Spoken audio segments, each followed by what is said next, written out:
So let me begin by saying that we want to thank the party leadership for having organized this very well.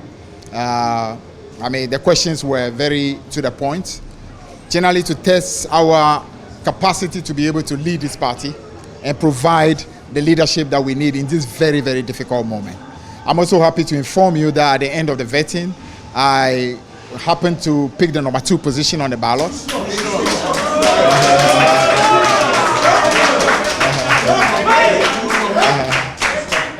And generally, when you point the sign of victory, it has actually 2.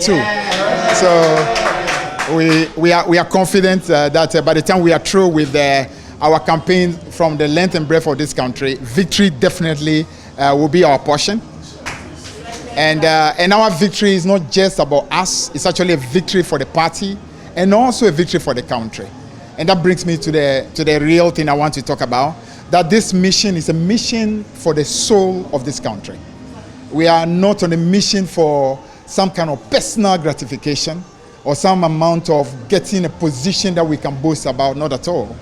This country is at a crossroad, and anybody who's watching what's going on in this country, you should be concerned about the leadership of the country. You should be concerned about what is going on, and we want to make ourselves available so that this party, NDC, a party that is known for rescuing this country, we've done it before.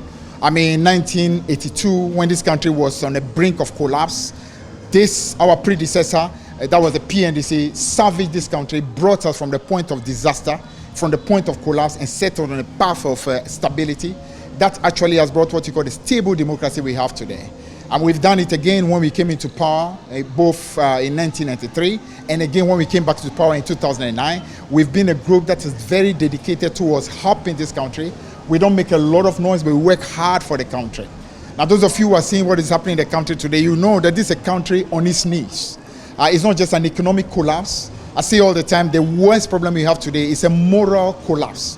It's a leadership crisis. It's a character crisis. And this requires that a new breed of leaders emerge that can take this country from the collapsed state that it is and restore what I call confidence in leadership again. One thing I can promise is that we want to stand on the shoulders of the work that has been done by the current General Secretary in order to take this party to the next level.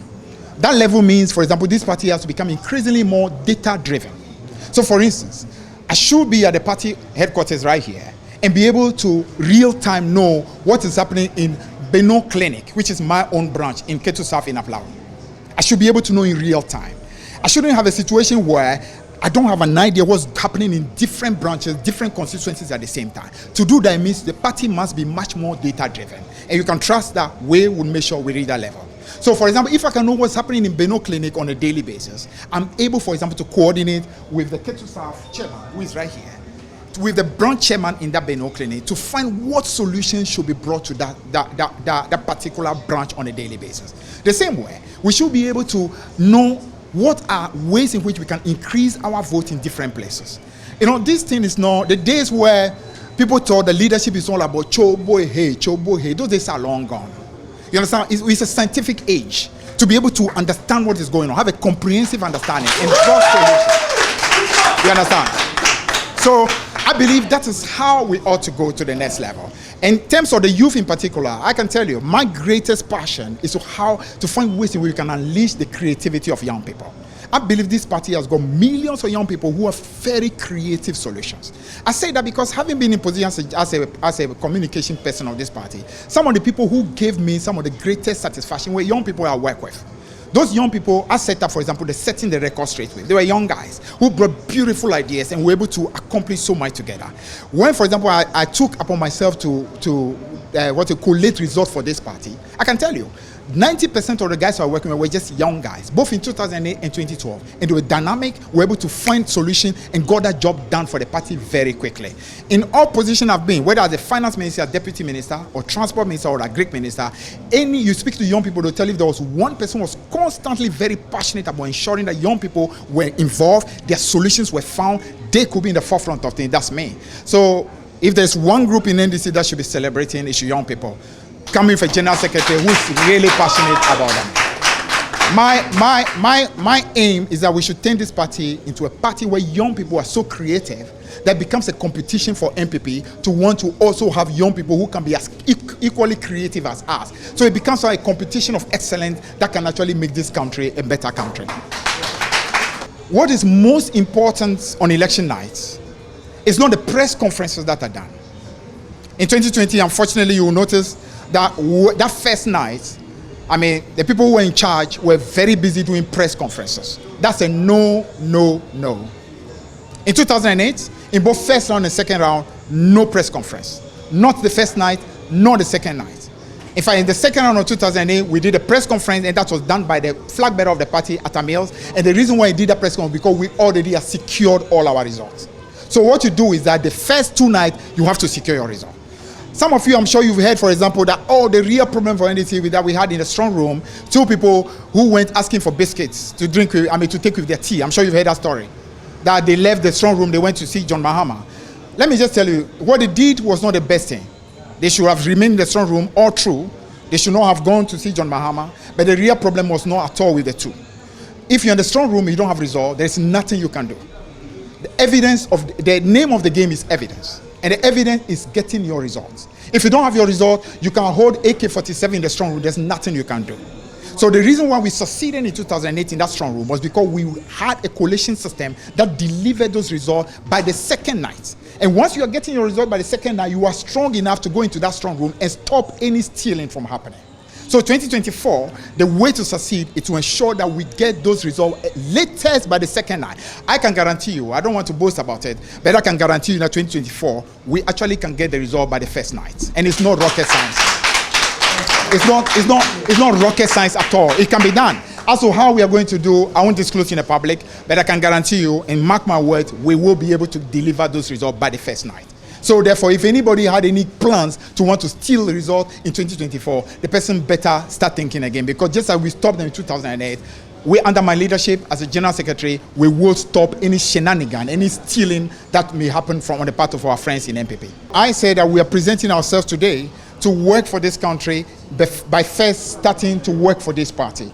First and foremost, we need to bring this party to the levels where the founding fathers of this party wanted it to be.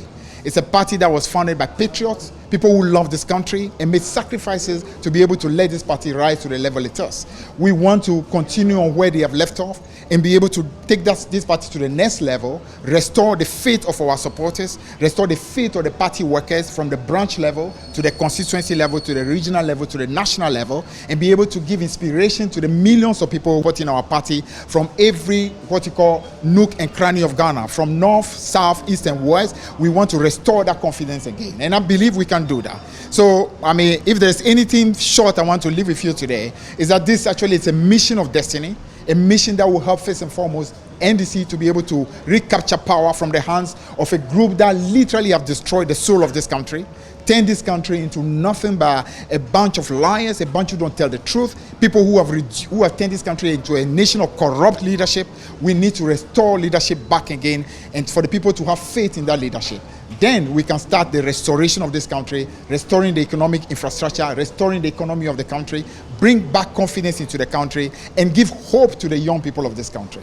If you are watching what's going on today, the young generation of Ghana is losing hope very quickly. They are starting to believe that the two political parties do not care. All we care about is ourselves. All we care about is our own, how to make money for ourselves. And this party, NDC, needs to help to restore that faith again, to show the young people that that is not the truth. The fact that MPP has come and over the last 6 years, getting to 7 years, they have totally collapsed not just the economy of this country, but the very moral leadership of this country. Does not mean NDC is the same. We are not perfect as a party, but we believe that we have proven it again and again that we care about this country far more. We are far more patriotic, we love this country more, and you can be certain that with some of us rising to the level of General Secretary, we will be able to help this party to recapture not just power, but above all, to restore the hope of the young people of this country towards building a country again that has got future, that's got faith in the economy, with an economy that will become stronger as we have done through the period that we are in power. Doing some of the most unprecedented achievement that has ever been seen in the history of our country.